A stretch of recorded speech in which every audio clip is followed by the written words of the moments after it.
The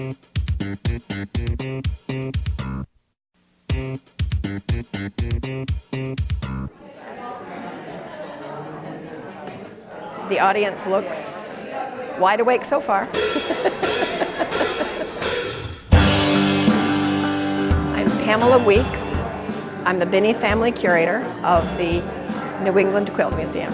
We're in Hingham today, and I'm giving a talk on Civil War soldiers' quilts, which is basically a relation of stories that have to do with the quilts that we found that were made for Civil War soldiers.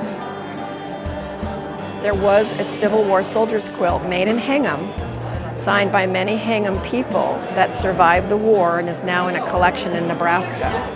And I've written about that quilt, and I dug out my research and went through it again. We may even have descendants of the people who signed that quilt in the audience today.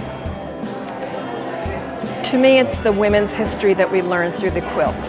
There are two ways to learn history: through the written words and through material culture study, which is loving history through the stuff that you love.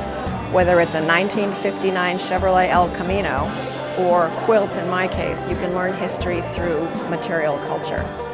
So you tie in industrial history, you tie in fashion, you tie in women's history, and it's a lot of fun to be a quilt historian.